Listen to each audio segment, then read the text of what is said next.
Hey guys, tonight we slip deep into the dust-choked lanes of a medieval summer one without mercy, where the sky dries up like a bad joke, and your only friend might be a slightly damp moss patch under a tree. You're a peasant, not the glamorous kind from a fairy tale. No dragons or castles, just aching feet. Dry wells and prayers that feel like they're bouncing off a brick sky. The sun rises, and already your shirt sticks to your back. The sheep pant. The wheat bends like it's apologizing. And you're wondering how to make a soup out of hope and dandelions. You probably won't survive this, just saying. So, before you get comfortable, take a moment to like the video and subscribe, but only if you genuinely enjoy what I do here. And, hey, let me know where you're listening from and what time it is there. I love seeing all your sleepy corners of the world. Now dim the lights, maybe turn on a fan for that soft background hum. And let's ease into tonight's journey together. You wake up to a cracked field. Not cracked like, oh, it needs water, but cracked like someone baked it. It's June, and the last good rain was weeks ago. The village elders squint at the sky and mutter things about omens. You're already tired, your feet dusty before the first chore even begins. You grab your bucket and head to the communal well, except it's dry now. Not just low, bone dry. You peer down and just see stones and a spider who looks as dehydrated as you feel. There's a line at the next well over. You're number 16 in line. You know this because the woman in front of you keeps counting out loud, maybe to stay sane. The people ahead clutch clay jugs like treasure. Someone drops theirs. It shatters, and the silence that follows is louder than the crash. Nobody laughs. The village priest walks by, robes clinging to his sides, holding a small wooden cross higher than usual, as if closer to the sun might help. He doesn't say much, just nods grimly. A month ago, he was telling stories about St. Swithin and the blessings of summer rain. Now he mostly mutters and sweats. Your garden is a wilted sketch of its former self. The beans never showed. The cabbage is a yellow memory.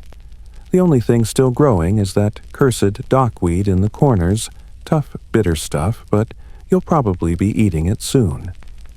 Your goat, Mopsy, eyes you with a kind of judgment, like she knows you're cutting her feet in half this week. Historians still argue whether 14th century peasants kept strict ration books or just winged it until the barrels went empty. What's certain is that in a drought like this, every household becomes its own chaotic economy. You trade eggs for a half the bucket of water. You swap some tattered linen for a few turnips that look like they were already chewed once. You see kids digging holes with sticks in dry earth, hoping to find a hidden spring like in the old tales. One boy claims he found a toad instead, and now insists it's magic. Nobody tells him otherwise. In times like this, you let people keep their harmless delusions if only because you might need one tomorrow. There's a tree near the village square, the last big one with any shade left. People crowd under it like it's the last sanctuary on earth. Someone's hung a damp cloth over a stick to catch condensation. It's not working, but it looks like effort, and that's enough to keep hope upright for another day. The most talkative villager, old Gertie, who normally won't shut up about her bread recipes, has gone quiet. That's how you know things are serious. She just sits outside her hut, staring at her ruined herb patch, whispering about the last time this happened when she was a girl. You weren't even born then. Maybe she wasn't either. Hard to say, Gertie lies a lot. A lesser-known record from an abbey near York talks about villagers walking miles to find water. sometimes digging shallow holes called dew pits, just to scoop out damp mud with their hands. That's real for you now. Someone tries one near the edge of the forest, and by dusk they're actually licking damp moss off a rock like it's some gourmet delicacy. You try not to judge. You might be next. At night, it doesn't cool off. That's the cruel trick.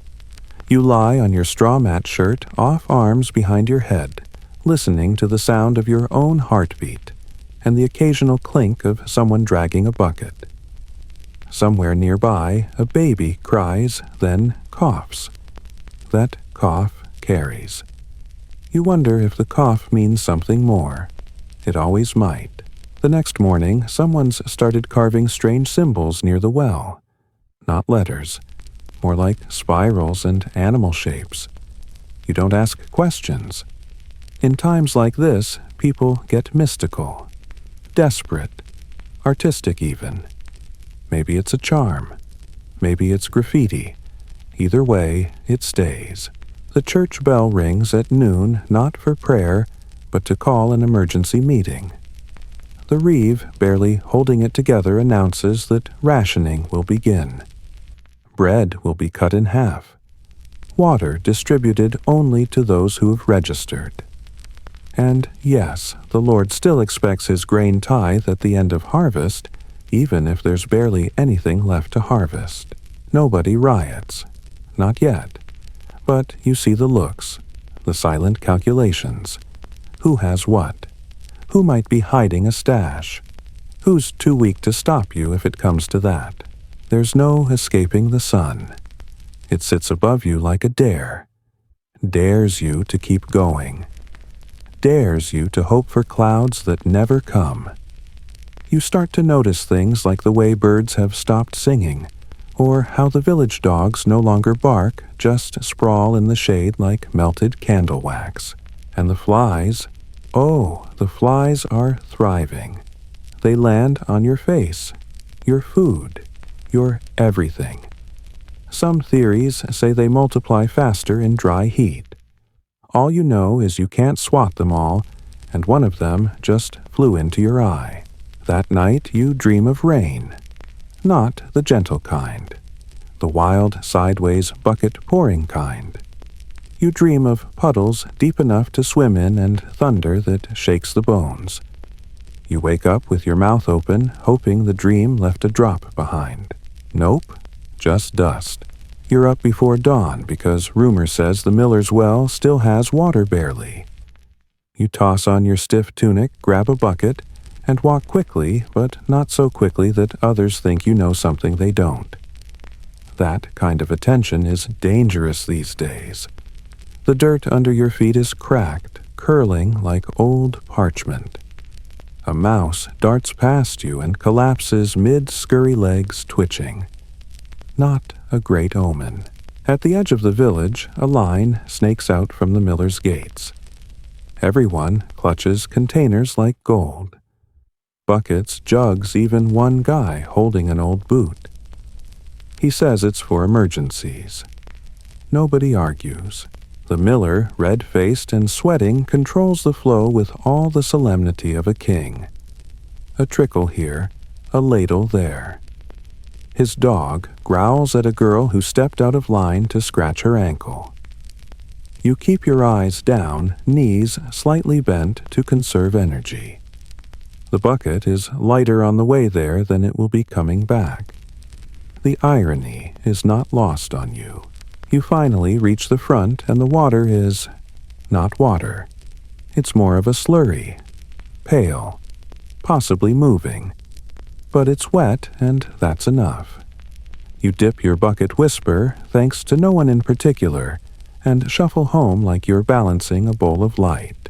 By the time you return, your hands are shaking from thirst. But you don't drink, not yet. First, you portion it. Some for the goat, some to boil the last wrinkled beans a splash for your face.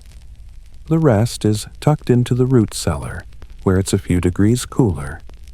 You sit by the hole like it's your baby defending it from heat and neighbors alike. Historians still argue whether peasants developed formal water-sharing systems or if it was every man for himself. The truth probably lies in the middle alliances and rivalries crisscrossed like frayed twine. You share a cup with your nearest neighbor today, but tomorrow if their chickens vanish, you might be first to blame. The village priest announces a procession.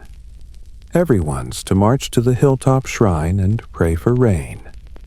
You join the shuffle up the slope, feet sliding in dust.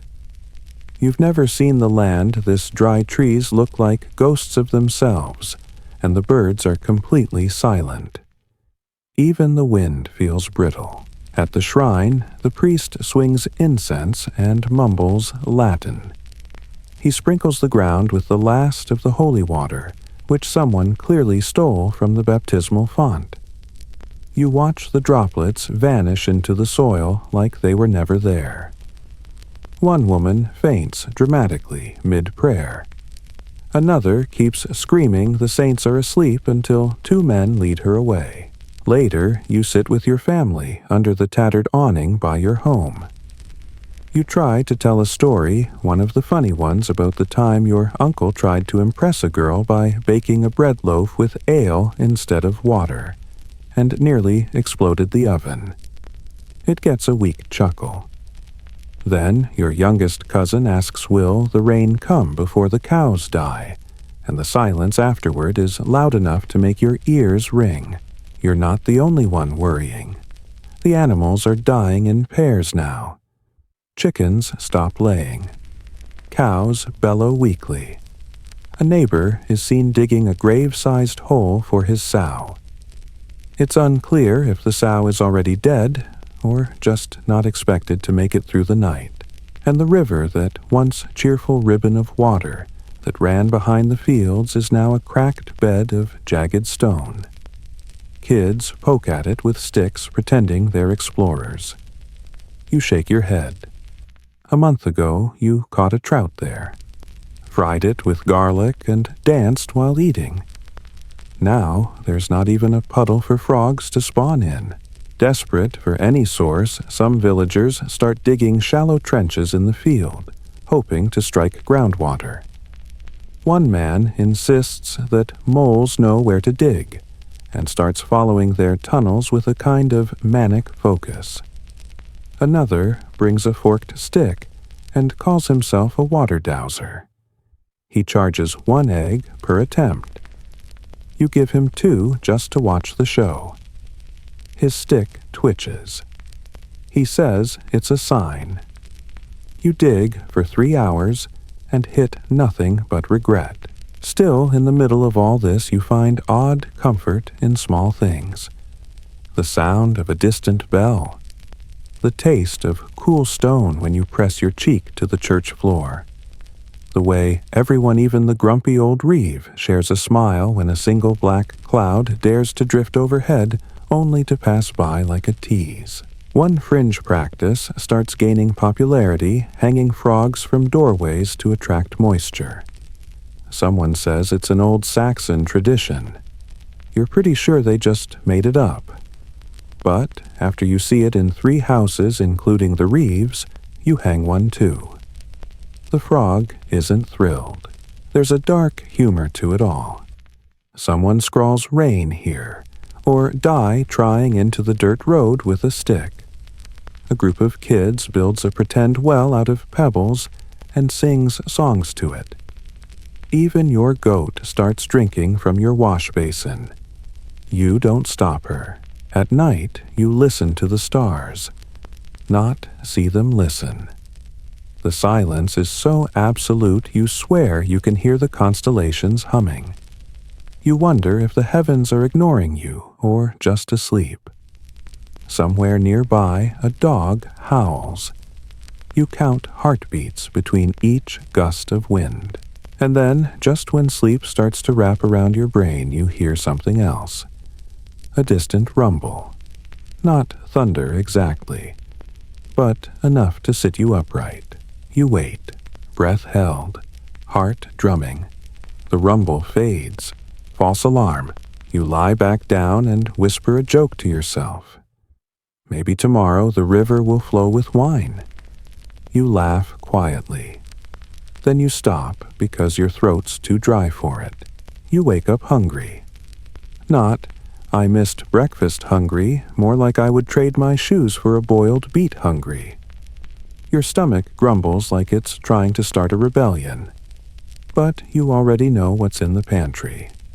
3 onions, a bit of flour that smells suspiciously like feet, and a sack of barley that looks more like gravel than grain. The barley's supposed to be your backup drought-proof, they said. Hardy stuff. But it hasn't grown well this year. The stalks are short, the heads sparse, and the yield barely enough for a week's worth of porridge. Still, it's something. You run your fingers through it like it's gold dust. You'll stretch it. Maybe mix in crushed acorns if the squirrels haven't already taken them all. Historically, barley was a common staple for peasants more forgiving than wheat, which throws a fit the moment the soil gets moody. In normal years, you'd have barley bread, barley soup, maybe even a barley ale if you were feeling festive. This year, you get barley mush. And not enough of it. The village fields tell the real horror story. You walk through them slowly each step, sending up little poofs of dust. The wheat patch is pitiful.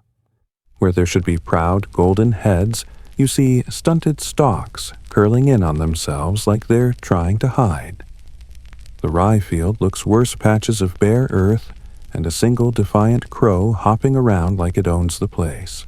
There's a communal meeting by the granary. You stand in the shade of a thatched lean-to surrounded by faces that look just like yours, thinner, redder, a little more desperate than last week. The headman rattles off numbers in a flat voice. Yields are down 80%. The oats are gone. The barley. Maybe enough for a month if nobody sneezes near the sacks. Historians still argue whether medieval grain storage was systematically managed or basically a chaotic mess of hoarding and guesswork. Judging by the scene in front of you, it's definitely option B. People murmur. One man argues that his family planted their own, so it's theirs. Another suggests eating the seed grain, which earns a collective gasp, sacrificing the future just to get through today. You go home with a little sack, barely enough to fill your largest bowl. You boil it with a chunk of last winter's salted meat that's mostly fat and bone. You eat slowly, chewing each bite like it's sacred. The bowl is warm in your hands, and you hold it longer than necessary, as if it might heat your soul too. Later, someone tries to bake bread with turnip peelings and crushed beans. It tastes like regret and old socks. But you eat it, and you thank them. Because that's the rule. Now, don't ask questions, don't complain, and don't say you. Just chew and nod. Food becomes creative. You make soup from nettles, roast thistle roots, stew dandelions, and pretend it's salad. Someone claims that boiling shoe leather makes a decent broth. You try it. It doesn't. But the act of boiling something is soothing. It feels like control. Meanwhile, people start borrowing from each other. You come home one day to find your hen missing and a single feather fluttering on the doorstep. You don't ask around. Everyone knows and no one admits. The hen's gone. So are your eggs. One fringe trick you try, because why not, is baking barley cakes with ashes mixed in. It's a peasant's alchemy, someone said. Charcoal aids digestion. You're not sure that's true, but it gives the cakes a smoky flavor and helps stretch the flour. You even feel full for a little while. Maybe it's the ash. The manor doesn't care. The steward rides through the village every few days, flanked by 2 tired-looking guards taking inventory. He jots things down, makes comments like, "Keep the rye coming," and the Lord expects his dues. You consider throwing your wooden spoon at him, but it's the only one you have, and spoons don't grow back. You overhear your neighbor mutter, "I'd feed him the barley husks and call it stew." You laugh. Quietly. The children's games shift. They no longer pretend to be knights or saints. Now they play catch the rat, guess what this used to be, and hide the bean. One girl wears a necklace made of tiny dried berries. You're impressed and slightly jealous. Someone finds a patch of mushrooms near the edge of the woods. You're all ecstatic. Then someone else gets sick from eating them. Then 2 more. A third starts speaking in tongues and claims to see angels in the trees. That's when the village bans mushrooms. You find a dried apple under your bed, left over from winter, maybe forgotten. It's wrinkled leathery and smells faintly like hope. You share it with your sister in secret. She cries after eating her half. You pretend you didn't see. There's a moment, one slow afternoon, when it almost feels normal. You and a few others sit under the eaves, sharing a stale barley biscuit and talking nonsense. Someone remembers a song from childhood and starts humming. The others join in.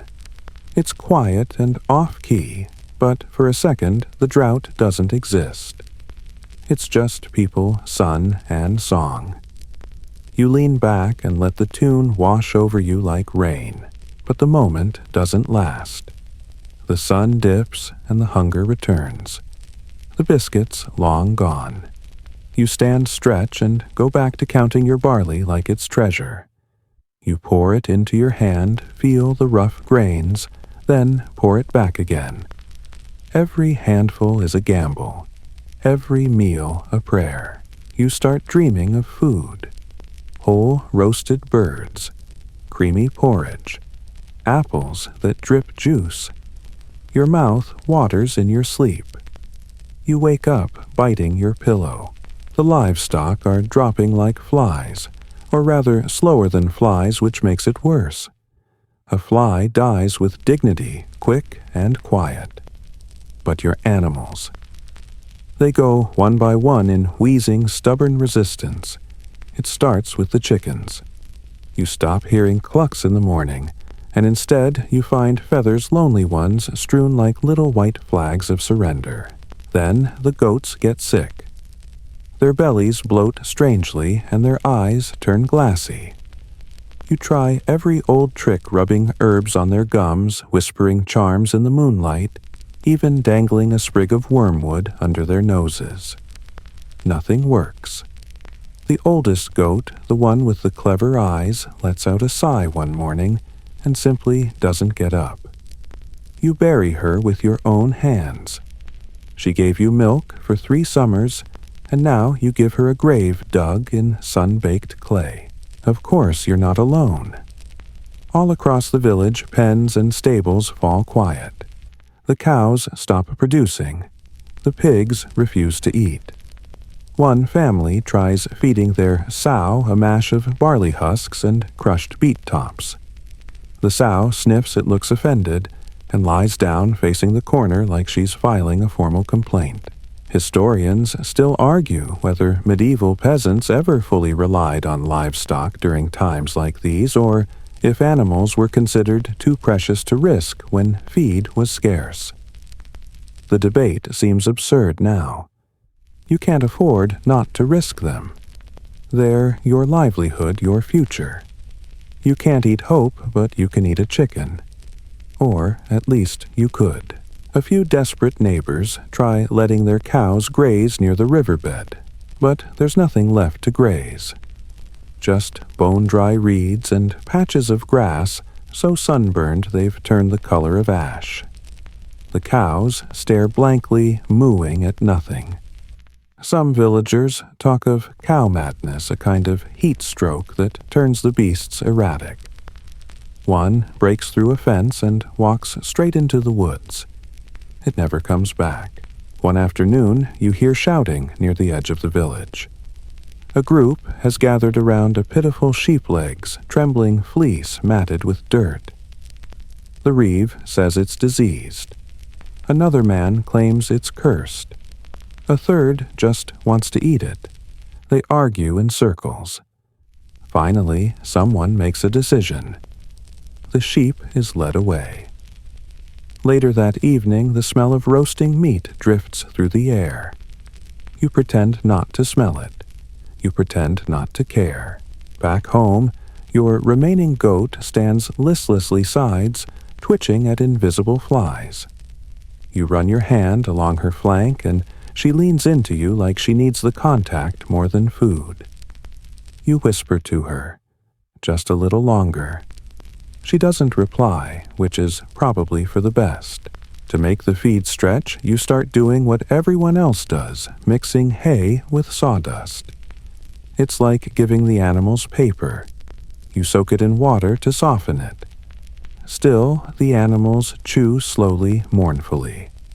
You do the same with your own food, to be honest. Chewing is more emotional than nutritional now. Then there's the miracle calf.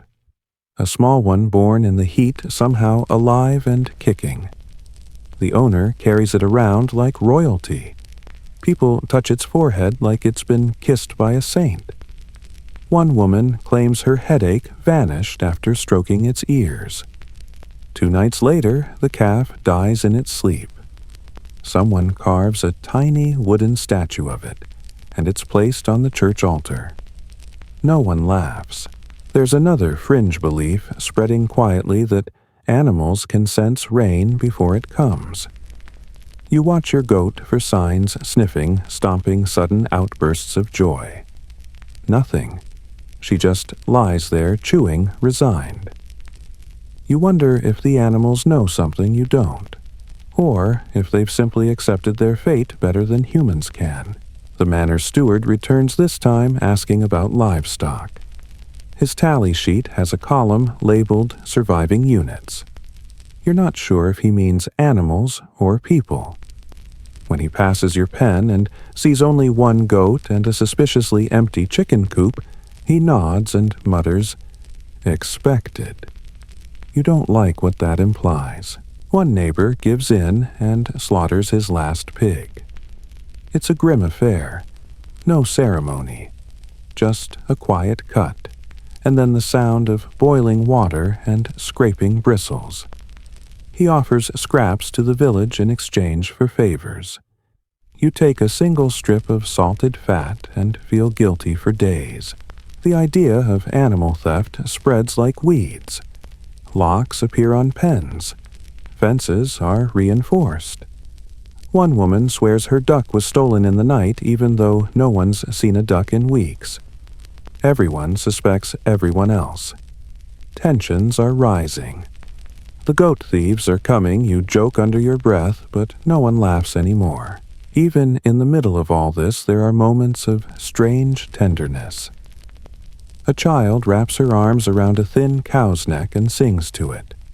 An old man brushes his mule's coat every morning, even though the mule hasn't stood up in days. You see a teenager sneaking bits of bread to a lamb, though he could have eaten it himself. You hear whispers, rumors from other villages. Some have lost all their animals. Others are reportedly trading salted fish for grain. You wonder if the fish are real or just another tale like rain clouds or honest tax collectors. You'd trade your only boots for a salted herring at this point. The priest gives a sermon about the animals of Noah's Ark and how they survived because of divine favor. You wonder if maybe your goats just didn't make the guest list. As the sun sets on another dusty, animal-less day, you light a candle and say a small prayer for your goat. She's still standing, just barely her ribs, casting shadows in the firelight. You swear her eyes meet yours, full of understanding. Maybe pity. Maybe both. You give her a handful of withered clover. She eats it slowly, deliberately, like she's savoring each bite. You sit beside her on the dry ground, hand resting gently on her flank. You stay like that for a long time until the stars appear, and the world outside your pen falls quiet, too quiet. You don't bathe anymore. Not really. Not like you used to, which wasn't often to begin with. But now, a full wash is an event as rare and mythical as rainfall itself. You dab at your face with a damp cloth when you can find clean water, and you call that luxury. Soap is a fading memory. You'd probably trade a finger for a single cake of it. A small finger. Hygiene, in the medieval drought summer, becomes a juggling act between thirst and rot. If you use water to wash, you have less to drink. If you don't wash, you itch, you stink, and the flies develop an unhealthy attachment to your armpits. So you compromise. You rinse your hands if they're caked with mud, and maybe your feet if the day's heat didn't bake them solid. But your hair, your body. Forget it. You are now 80% dust and regret. Historians still argue whether peasants in drought-hit regions had structured hygiene routines or simply muddled through. Some point to river bathing traditions and rudimentary bathhouses. Others insist it was mostly dirt sweat and the occasional holy water splash if you could sneak into church on a feast day. Your skin starts to crack in the places you bend. Most elbows, knees, fingertips. At night, you rub fat or leftover candle wax into the cracks. The fat works better. But you're running low, and your candle has already been burned down to a stub the size of a snail. You see it in others too, how the drought changes everyone's smell, their color, even the way they move. People walk like they're conserving each step, shifting their bodies to avoid effort. Their clothes are stiff from dried sweat and dust. One man's tunic could probably stand on its own. The village has never been glamorous, but now it looks like a competition for who can resemble a walking scarecrow most accurately. One fringe remedy goes around rubbing crushed mint leaves behind the ears to cover the smell. You try it. It makes you smell like spicy decay. Still, it's better than raw human. Tooth care becomes an adventure. Normally, you'd chew a bit of fennel, maybe a willow twig. Now your teeth feel gritty from wind-blown dirt, and when you run your tongue over them, it's like licking gravel. A neighbor insists that gnawing on stale bread crusts helps clean them. You try it. Your gums bleed. You decide that bleeding means it's working. And then there's the matter of your clothes. You haven't washed them in weeks. Not because you're lazy, because washing means water, and water is more precious than decency. So you shake out the dust in the morning, scrape off any hardened spots with a stick, and call it clean.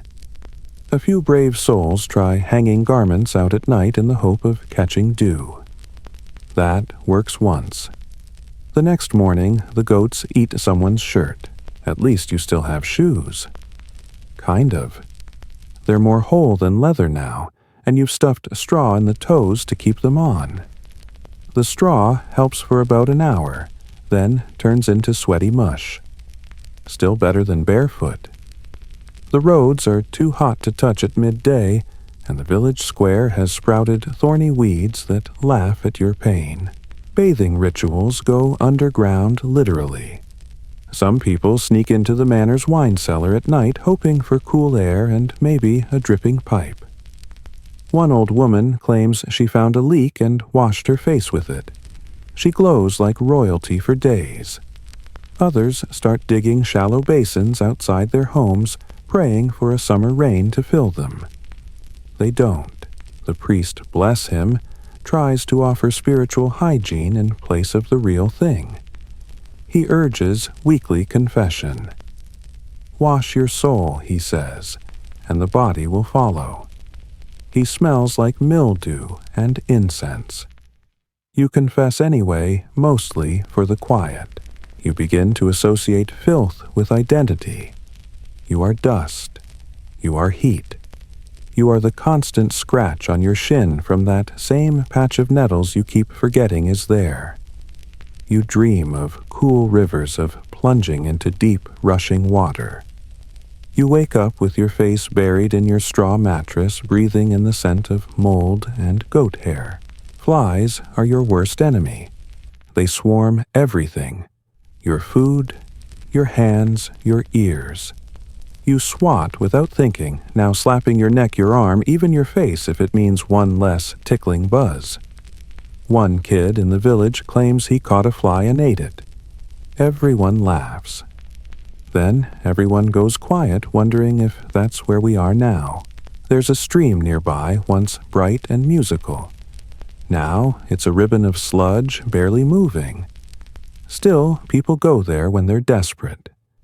You catch someone scooping water into a jug, filtering it through a dirty cloth. You think about doing the same. Later, you do. You boil it for hours and sip it like wine.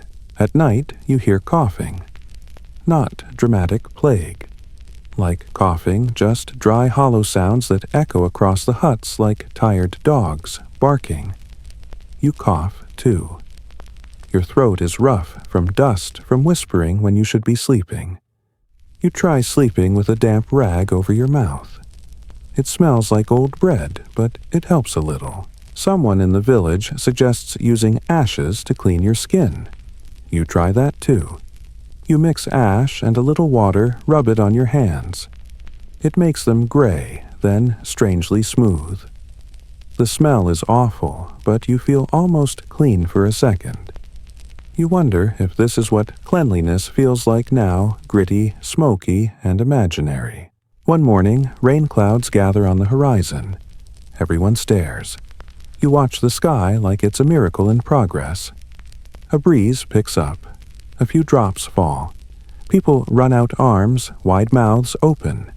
Then the clouds scatter and the sun returns. The drops dry before they hit the ground. The taste on your tongue is bitter. Someone cries. Someone laughs. You just go back inside. Your goat licks your leg absently while you sit in the dust. Her tongue is dry too. You look at each other resigned.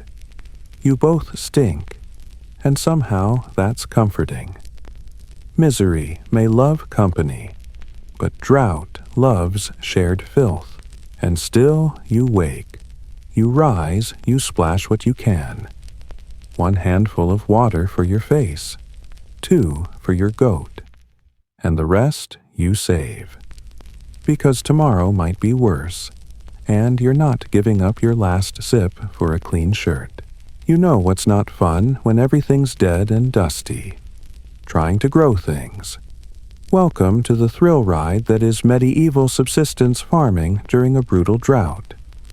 You wake up every morning hoping your field might have magically transformed overnight. Spoiler, it hasn't.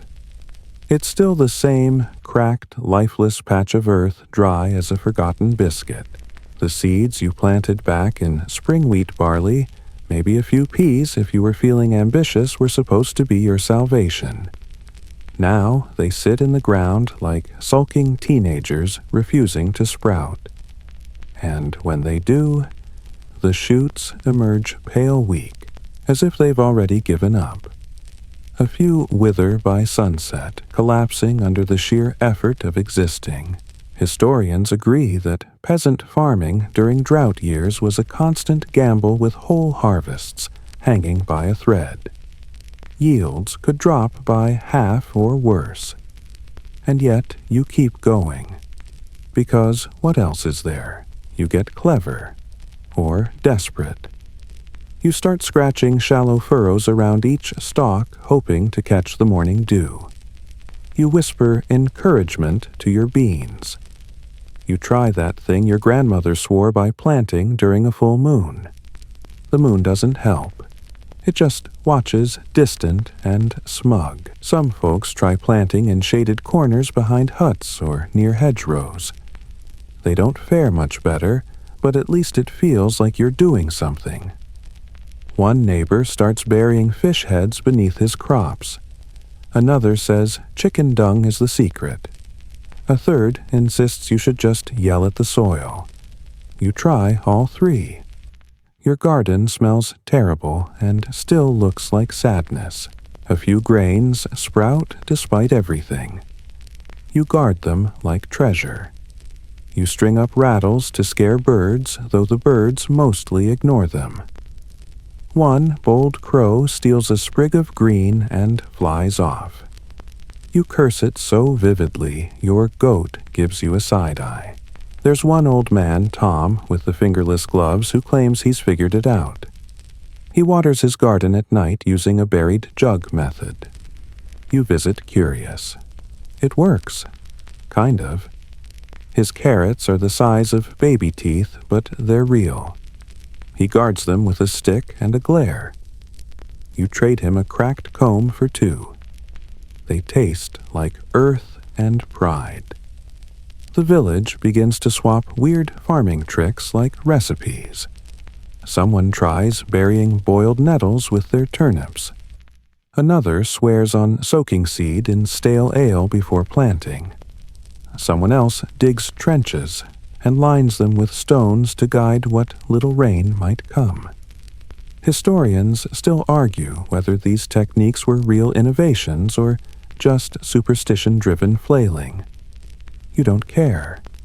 If it might help, you're doing it. Of course, with the crops barely clinging to life, you can't weed properly. Every blade of green feels sacred. Even the weeds get names now. You call one of them Gerald and start talking to it when no one's around. Gerald thrives. Naturally, you begin to realize how connected everything is. The sun, the wind, the cracked soil, the stolen water from the manor well, every tiny detail matters. Even your footsteps can break a fragile sprout. So you tiptoe through your patch like it's holy ground. The manor steward stops by with his clipboard again, asking how the planting is going. You stare at him, then gesture to the shriveled plants behind you. He writes something down. Probably useless. Then comes the infestation. Because of course it does. Just when your barley starts showing promise, a swarm of red mites appears. Tiny things, barely visible, but they suck the life out of the leaves. You smear them off with your fingers. Your hands turn red. They itch for hours. A woman suggests sprinkling ashes. You try it. The mites leave, but so does the barley. And yet, somewhere deep in the season, there's one good day. One cloudy afternoon where the wind cools and a faint mist rolls in. Not rain exactly, but close. You run outside, open your arms, and let the damp kiss your skin. The plants respond. Not much, but a few perk up like they've heard an old tune.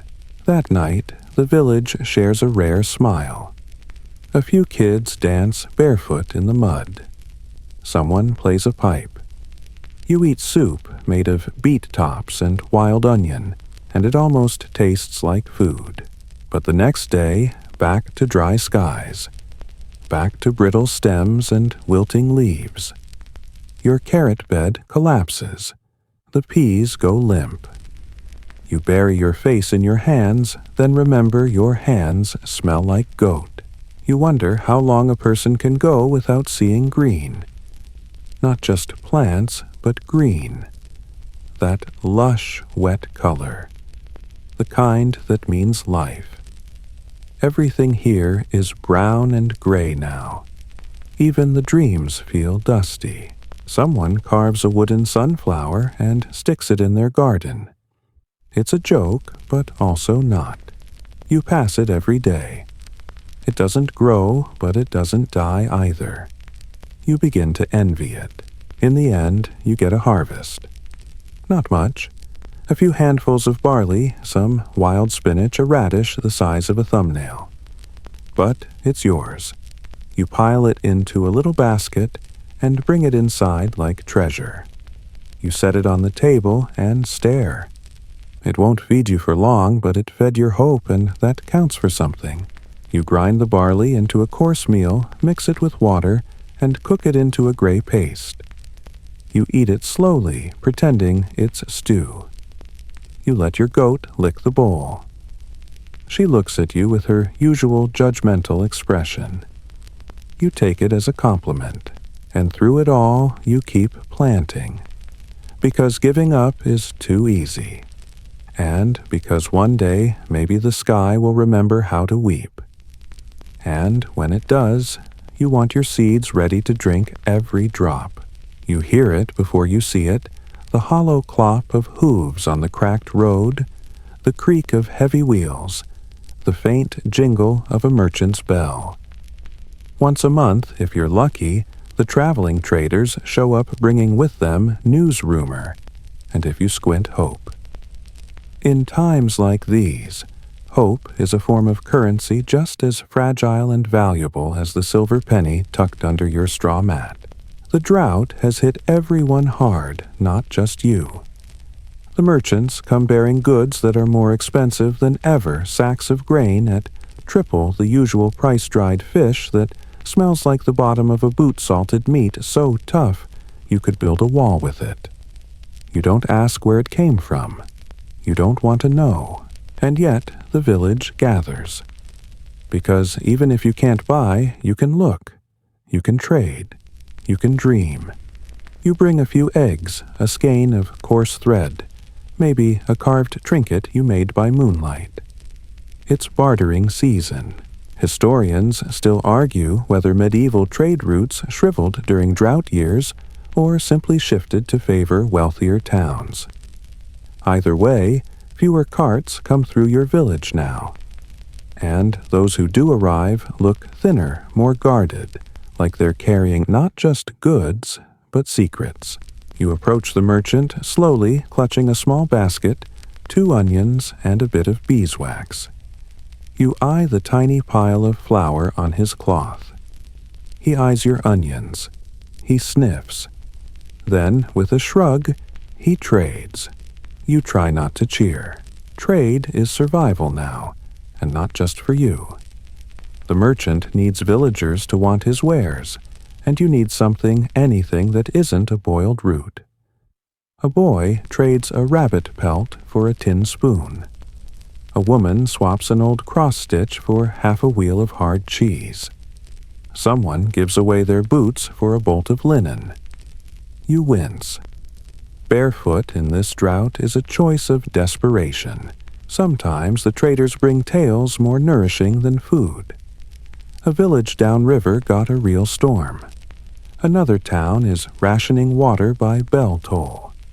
Someone somewhere is eating apples. Apples. You try not to cry. One traveler sells miracle water in little glass bottles. Claims it's been blessed by a desert hermit and can summon rain if poured on sacred soil. You watch someone buy one. You don't blame them. Desperation makes everyone a believer. Fringe remedies are the new trend. A man sells a pouch of powdered frog bones said to strengthen your crops. Another hawks a stone that predicts dew. You nearly laugh, but then someone trades a whole chicken for it. One merchant, a wiry man with a twisted grin, offers a riddle instead of goods.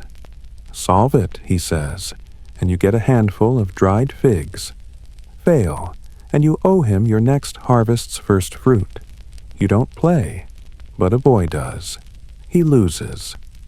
The merchant leaves a note pinned to his door. Fate always collects. Among the goods you find strange luxuries. A comb carved from antler. A jar of rose-scented balm that smells like lost memories. A mirror cracked, but still reflective. You stare into it. You barely recognize yourself. Your cheeks are gaunt, your brow always furrowed. Your fingers look like roots. But your eyes are still fighting. You barter for the balm. You rub a tiny dab on your wrist that night. It smells like what heaven might be if heaven had flower gardens and clean linen sheets. You fall asleep with your wrist pressed to your nose. The manor lord also trades, though not fairly. He sends out servants to collect drought dues, extra grain, salted meat, whatever you can spare. In return, he offers a protection and blessing. One villager asks blessing from what no one answers. But the sheriff adds another name to the watch list. There's a small underground market, too, if you know who to ask. A corner of the woods where villagers gather to swap secrets and contraband dried herbs, illicit cheese, even rumors of hidden wells. Someone whispers about a spring behind the ruined mill. But when you get there, all you find is mud and mosquitoes. You trade stories, too. Your neighbor tells you of a well in another village that hasn't gone dry, though it's guarded by a bitter widow and a pack of angry geese. Another claims he saw a merchant drink from a flask that refilled itself. Must have been witch work, he says. You both laugh, but later you wonder. Money still exists, but in a different shape. A silver penny will get you bread, but so will a half-day of labor or a fine enough tale. Currency now is whatever someone else needs badly enough. A strong back, a good story, a moment of comfort. You trade your services when you can. One day it's hauling a broken fence upright. Another, you help mend a traveling cart's axle. You're paid in jerky and a carved whistle. You blow it once and scare 3 chickens. Worth it. One merchant, the kind with more beard than face, gives you a look. Hard times, he says. You nod. You lot hold up better than the townsfolk. They panic. You just go on. You shrug. You're too tired to panic. He tosses you a dried fig. No reason. Just because. You chew it slowly. It's the sweetest thing you've had in months. By sunset, the traders begin to pack. The carts roll out, the bells fade.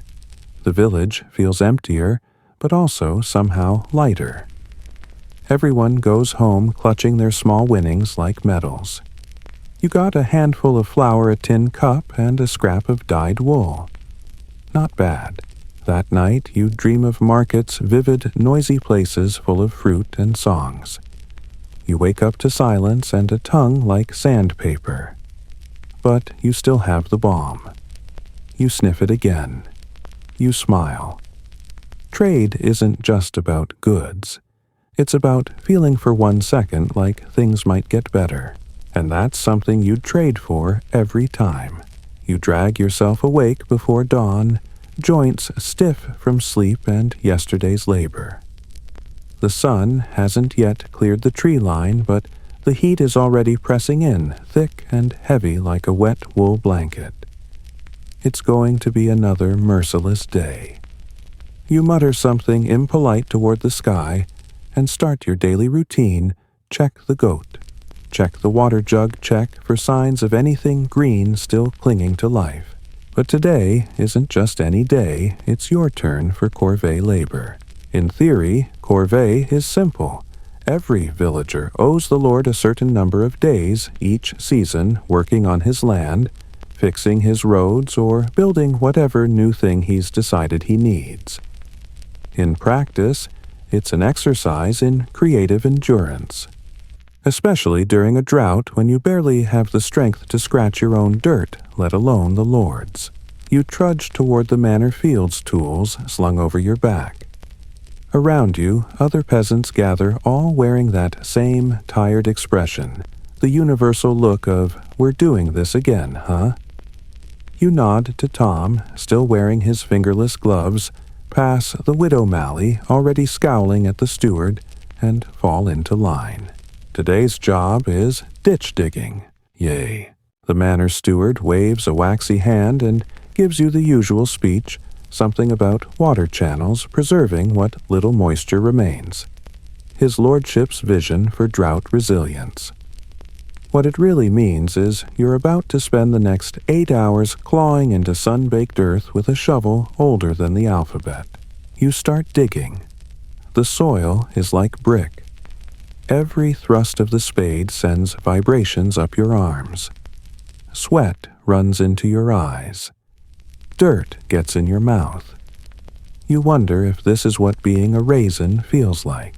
Historians still argue whether corvée labor increased during droughts or whether lords grew slightly more lenient out of fear of rebellion. Your blistered hands vote for increased.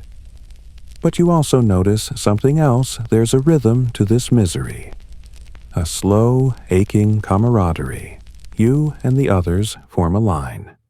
One digs, one hauls, one rests.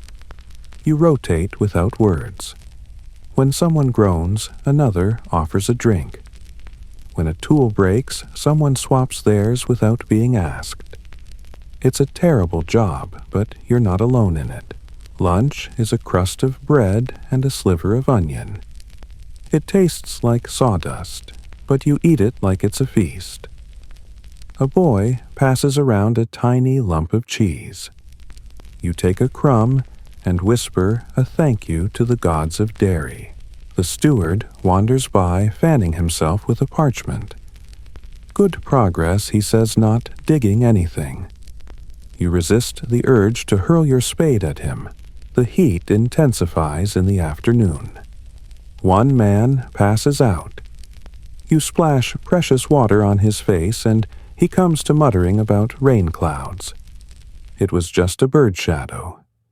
Disappointing, and yet there are odd moments, tiny pockets of absurdity. Tom starts singing a nonsense tune. Mally makes fun of the steward's hat under her breath. Someone carves a face into a clod of dirt and names it Sir Thirst-a-lot. You laugh. You shouldn't, but you do. You're assigned to repair part of the manor wall in the late afternoon. The stones are slick with heat. You wedge them together with clay that dries before your hands leave it. You squint up at the parapets, wondering what it's like to be up there out of the dust. Probably just as sweaty, but with better snacks. One old man boasts about the time he faked a limp to skip corvée. He says he used a dead frog as a poultice. Smelled so bad they believed me. You nod solemnly. Hero. The sun finally begins to sink, casting the fields in long gold shadows. Your muscles scream your back aches, and your brain feels like boiled porridge. But the trench is finished. The wall is repaired. The steward makes a note on his list, which means, technically, you still exist. On your way home, your neighbor tells you that a raven flew over the village earlier, a good omen, supposedly. Ravens mean change, she says, or mischief. You're not sure you need either, but it's better than nothing. You pass the tiny shrine near the village boundary and stop, just for a moment. You whisper a quick prayer, not for rain, not for food, but for strength. Just enough to get up again tomorrow. At home, you collapse onto your straw mat, every part of you buzzing with exhaustion. Your fingers twitch like they're still holding the spade. You can barely lift the bowl of stew someone left out for you. It's mostly water and turnip peelings, but it's warm. That counts. You stare at the ceiling and wonder how many more days of labor the Lord will demand before the rains return. How many more trenches? How many more walls? You think of all the invisible hours spent building something you don't own, for someone who doesn't care if you eat. And then you think of Tom's nonsense song, of Mally's muttered jokes, of Sir Thirst-a-lot. You smile. A little. Because even when the work is grueling, the sun relentless, and the Lord increasingly oblivious to your suffering, you still find ways to carry on.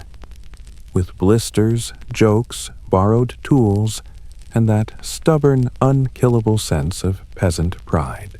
And tomorrow you'll probably be back out there again, shovel in hand, hat on crooked, singing something ridiculous. The bells toll softly in the distance, a sound that once meant Sunday Mass or feast days, but now just reminds you of how long it's been since anyone had a feast. It's early, but not too early late enough for the animals to be stirring and the crows to start their morning insults. You stretch under your thin blanket, half wishing you could sleep through the season. No such luck. Today, the village gathers. It's not a market day, nor a holy one. It's a meeting day, something the villagers have begun doing more often as the drought drags on. There's no written decree, no Lord's blessing. Just a quiet, unofficial gathering on the green beneath the withered oak that still somehow holds a few yellowing leaves. Like it's trying, just like you. You shuffle toward the center, passing other households, emerging from their thatched homes, faces lined with fatigue and worry. Kids cling to parents. Old folk lean heavily on sticks. It feels like the whole village exhales at once. A collective sigh of, "What now?" The reeve more tired than authoritative calls for order. He's the one elected by the villagers to speak to the Lord to handle disputes, and lately to manage what little you have left. He looks thinner than last week. You wonder if he's been skipping meals to look stronger. You'd believe it. Today's discussion, how to ration the last communal supplies. The grain stores are low. The dried beans have gone soft with mildew. A few smoked fish remain hoarded like treasure. You glance around. Nobody makes eye contact. Everyone's thinking the same thing. What happens when the last barrel is scraped clean? Historians still argue whether such village meetings were truly democratic or just the illusion of choice beneath feudal control. In this moment, it feels very real. Every word, every nod, every raised hand means the difference between hunger and maybe, just maybe, scraping by. You raise your hand to suggest cutting the daily grain portion by a third. You're met with silence, then a slow nod from a woman near the back. Her husband is sick. She's been watering their soup with tears. Arguments erupt. Some say it's too much of a cut. Others want to divide the food only among those who still work the fields. One man suggests sending a delegation to the next village over, see if they're faring better. They might trade, he says. Or steal, someone mutters. And then there's the question of the well. Yours hasn't run dry yet, but it's lower than it should be. Someone reports their bucket hit mud yesterday. Another says they saw green slime on the stones. Panic begins to rise like steam from a boiling pot. A fringe idea is floated: dig a new well in the forest near the old Druids' circle. The older villagers exchange glances. Superstitions cling tight even in desperation. That land is cursed, a voice whispers. Last time someone dug there, 3 sheep died, and a baby was born with no eyebrows. Still, cursed water is better than none. You volunteer to go check the spot yourself. Eyebrows grow back, you joke. Laughter ripples through the crowd like a breeze through dry grass, brief, fragile, but real. Decisions are made. Rations will be halved for the week. A crew will go inspect the forest site tomorrow. Children under 5 get extra stew if there's any to spare. And the reeve will speak to the manor steward about borrowing grain in good faith. You all know how that'll go. But it's something. After the meeting, small knots of people linger. Quiet gossip, whispered prayers, private griefs. You overhear someone planning to sneak into the Lord's orchard at night. Someone else swears they saw a nun selling blessed biscuits. One bite and your garden blooms again. Probably just flour and lies. You walk back home slower this time. Not because your legs ache, though they do, but because you're thinking. This system of communal choice, fragile as it is, may be the only thing keeping the village together. It's clumsy. It's unfair. But it's human. There's an old man who used to be a monk or so, he claims. He likes to quote strange proverbs. Today, he says, drought doesn't kill the plant. It kills the roots of trust. You're not entirely sure what that means, but it sounds deep enough to take seriously. Later, you visit your neighbor whose child has been feverish for days. You bring a spoonful of honey from your dwindling jar. It's all you have to offer. She doesn't speak, just hugs you tightly. That hug is worth more than a dozen eggs and a full sack of oats. That night, the village green is quiet. No more arguments, no footsteps. Just the creak of the old oak and the occasional yowl of a hungry cat. You sit near the edge, staring at the stars. Funny how they shine the brightest when the land's at its driest. The sky offers no answers, but it's patient. You can learn from that. As you lie down, you remember one strange thing from the meeting. Someone mentioned that the chickens had begun laying again. Just a few eggs, and oddly shaped ones, but it was something. Maybe it means nothing. Maybe it means the heat is breaking. Or maybe the chickens just really enjoy a good argument. You fall asleep imagining a day when the meetings are about celebrations instead of survival. When the hardest debate is who gets to sing at midsummer. It's a nice thought, one you tuck beside you like a blanket. Morning comes slow and reluctant. The heat settles into your bones like a stubborn fog. You grab your rough-spun cloak and set out for the forest, the place of whispered warnings and old magic. The other volunteers gather in the village square, a motley crew of farmers, children of farmers, and one overly optimistic smith. They all carry buckets, shovels, and a shared hope that this day will yield something better than dried mud. The forest feels cooler than the open fields, but only just. The sun pierces through the sparse canopy in shafts of hot light. The ground crunches beneath your boots, dry leaves, cracked twigs, and scattered pine needles. You step carefully, aware that this isn't just any forest. It's a place stitched with stories and superstition. Some say the Druids left their magic in the soil. Others say it's cursed ground and the plants won't drink from it.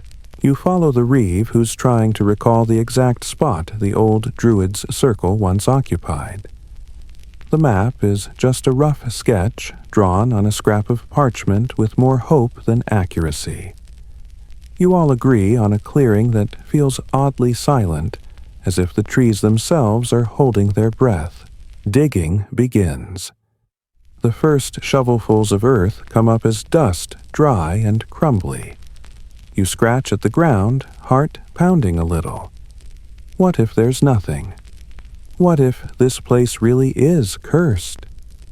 You half expect a ghost to rise and complain about disturbed sleep.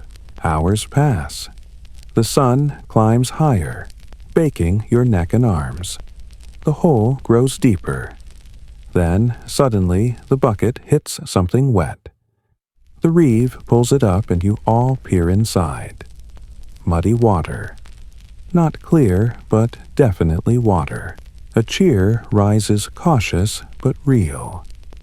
You pass around the bucket, letting everyone dip their hands. The water smells earthy, not quite fresh, but it's something. A few drop it into their mouths. No one spits it out. Someone jokes about bottling this cursed water and selling it at the next market complete with a warning label. Laughter ripples through the group. You catch yourself smiling. For once, the forest's curse feels more like a blessing. As the sun sinks low, you fill containers and begin the trek back. The water is precious. You already start planning how to ration it who needs it most. The village feels lighter today. A little hope goes a long way, but there's still worry. How long will the well last? Is this just a temporary oasis in a desert? Historians still argue whether such efforts to dig new wells were widespread or rare acts of desperate innovation. You lean toward widespread, at least around here. Back at the village, the Lord's steward notices the water, but grumbles about unofficial wells and waste of resources. You bite your tongue. The steward never does like things that don't come from the manor's coffers. That night you hear whispers of someone planning to use the water for secret gardens, hidden from the Lord's watchful eyes. It's risky, but after months of dust and despair, rebellion tastes sweeter than bread. You fall asleep, dreaming of damp earth beneath your fingers, green shoots breaking through cracked soil, and a sky heavy with promise. The drought hasn't ended yet, but today at least you found a lifeline. And sometimes that's enough. You awake to the smell of burning wood and the sharp tang of smoke in the air. Someone has started a fire early, probably to chase away the chill that still lingers from last night's brief respite. The sun has barely risen, but the village is already buzzing. Though today the buzz is laced with worry. News has come down from the Lord's manor. The harvest tax is due. Despite the drought, the Lord expects his full share. You feel your stomach twist. The grain stores are pitifully low, yet the demands remain relentless, as if the drought were a personal inconvenience to the Lord's coffers. The reeve calls an emergency meeting. The mood is tense. People shuffle forward, faces tight with fear and exhaustion. The reeve outlines the problem: either the villagers give up the grain, or the manor will send enforcers to take what they want by force. The choice feels like a cruel joke. Whispers spread. Some suggest hiding the last sacks in the forest. Others propose a risky appeal to the local abbey for assistance. One young man, bold beyond reason, suggests outright refusal. Better to starve together than be enslaved by hunger and tax. Historians still debate how often peasants outright resisted tax demands during droughts versus acquiescing out of sheer desperation. Your gut tells you it was a messy mix. Quiet sabotage here, open defiance there, and plenty of bitter compromises in between.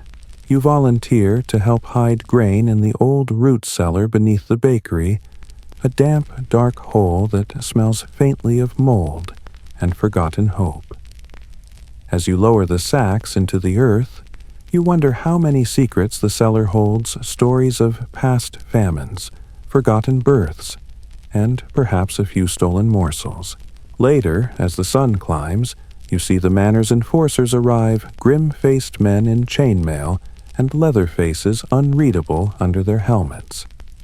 The villagers scatter, slipping into shadows and fields. The enforcers search, finding only empty granaries and dusty floors. They curse loudly, but can't prove anything. One enforcer pauses near your home, eyeing your dry well suspiciously. You hold your breath, fingers crossed behind your back. He grunts and moves on. The tension doesn't ease for days. Everyone waits, watching, wondering when the next blow will fall. But the grain remains hidden, a small victory in a brutal season. That night, your neighbor tells you a story, an old tale about a peasant who outwitted a greedy lord by swapping his tax grain with river stones. It's probably a myth, but it's enough to kindle a spark of defiance. You chuckle softly feeling the flicker of something dangerous and wonderful hope. As you lay down, you think of the hidden grain, the secret resilience of your village, and the quiet strength found in small rebellions. The sun hangs low and fierce, scorching the parched earth like a relentless overseer. Today, you're assigned to the village granary, a small dusty building that once promised security, but now feels more like a coffin for hopes. The drought has turned grain into a precious, almost sacred commodity, and guarding it is a job laced with tension. Inside, the air is thick with dust and the faintest hint of mold. You move cautiously among the sacks, careful not to disturb the fragile piles too much. A few grains crunch underfoot crumbs of the past season's toil, now too precious to waste. The steward from the manor visits, eyes sharp and calculating. He inspects the stores, makes notes, and complains about how inefficient the village is. You want to roll your eyes, but swallow it down. The steward represents the Lord's interests, not yours. Outside, the villagers watch warily, exchanging nervous glances. Rumors have spread of bandits in the region, desperate souls who have turned to theft to survive. Some say the drought has turned men into wolves. Historians still argue about the prevalence of banditry during medieval droughts, whether it was widespread desperation or isolated incidents blown out of proportion. Either way, the threat feels real enough as night falls. That evening, a tense silence settles. You hear a rustle near the granary's back door. Heart pounding, you grab a makeshift weapon, a wooden staff, and edge toward the noise. The moonlight casts long shadows, playing tricks on your eyes. Suddenly, a figure darts into the open. It's a young boy from the village, face smeared with dirt and fear. "I needed food for my family." He gasps, eyes wide. Your anger melts into sorrow. Hunger makes strange bedfellows out of all of you. You offer him a handful of grain, and he disappears into the night like a ghost carrying hope with him. This incident sparks a debate at the next village gathering. Some want to tighten security. Others push for shared food relief. The village is torn between fear and compassion. You find yourself wondering how many others are out there hungry and scared, forced to choose between survival and morality. As you lie down that night, muscles aching and mind restless, you think about the fine line between order and chaos, generosity and self-preservation. In the drought's harsh glare, every choice feels monumental. Yet, beneath the fatigue and fear, a strange resilience pulses, a stubborn flame refusing to be snuffed out. The days begin to blur into one another, a relentless loop of sundust and hard decisions. You find yourself waking earlier, moving slower, and dreaming less. The village is thinner now. Some families have left in search of greener pastures. Others have simply disappeared without a trace. One morning, you spot smoke on the horizon. Not the thin wisps from morning fires, but thick black clouds twisting upward like dark fingers clawing at the sky. A wildfire is sweeping through the nearby hills. The drought has turned the landscape into a tinderbox. The villagers scramble to prepare, forming bucket brigades and clearing dry brush from the village outskirts. The old fire bell, long silent, rings out with a rusty clang that echoes across the valley. As you pass the church, the priest mutters prayers for deliverance. His voice wavers, betraying his own fears. Fire, like drought, has always been a cruel companion to peasant life, sometimes wiping out what months of toil had built. Historians still debate whether medieval villagers had organized fire prevention or if they relied mostly on luck and prayers. Today, it feels like you're counting on both. The fire draws closer, its orange glow painting the sky as night falls. You help pass buckets from the village well, which mercifully still holds water. The heat presses down sweat, stinging your eyes. You catch glimpses of flames licking at dry grass, the crackle of burning wood like a relentless heartbeat. A neighbor shouts that the manor's granary is at risk. Panic surges through you. Losing the grain now would be catastrophic. You rush toward the storage building, feeling the heat on your face, the fear tightening your chest. Together, the villagers form a human chain, dousing the flames inch by inch. It's exhausting, terrifying work, but no one dares stop. You feel the sting of smoke in your lungs and the sharp bite of embers on your arms, but you keep moving. By dawn, the fire has been beaten back, the worst avoided. The village is scorched trees, blackened skeletons, but homes and granaries remain. In the aftermath, the reeve reminds everyone that nature is cruel, but so is giving up. We fight the drought, he says, and now we fight the fire. Together, you nod, knowing that these struggles are just chapters in a long story of survival. Later, a village elder shares a curious tradition burning the edges of fields to stop wildfires. It's a practice historians argue about whether medieval peasants understood controlled burns, or if that knowledge came later.